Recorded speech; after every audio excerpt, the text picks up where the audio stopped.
उपमुख्यमंत्री अजित पवार बुधवारी पिंपरी चिंचवडच्या दौऱ्यावर. पिंपळे सौदागर येथील रस्त्याची करणार पाहणी. सकाळी 9 वाजता चिंचवड मतदारसंघात जनता दरबार.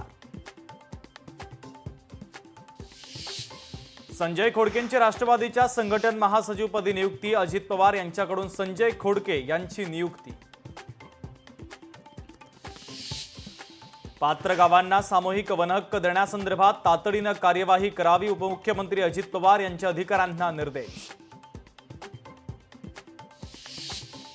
नंदुरबारमध्ये लोकशाहीच्या बातमीचा इम्पॅक्ट. आदिवासी महिलांची पिण्याच्या पाण्यासाठी भटकंती अखेर थांबली. प्रशासनाने दखल घेत केली उपाययोजना.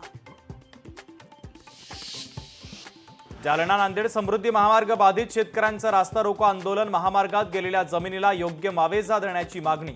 आंदोलनाने महामार्गावर वाहतूक कोंडी.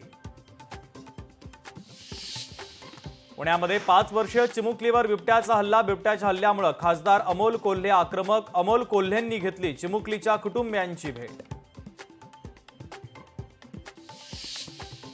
मनाचे श्लोक सिनेमाचं नवीन नाव जाहीर. तू बोल ना या नव्या नावासह प्रेक्षकांच्या भेटीला येणार. 16 ऑक्टोबरला चित्रपट प्रदर्शित होणार.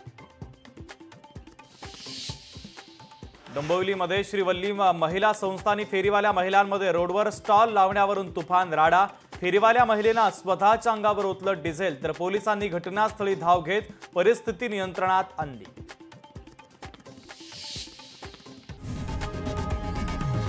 लोकशाही मराठी ऐका, पहा, जागरूक रहा.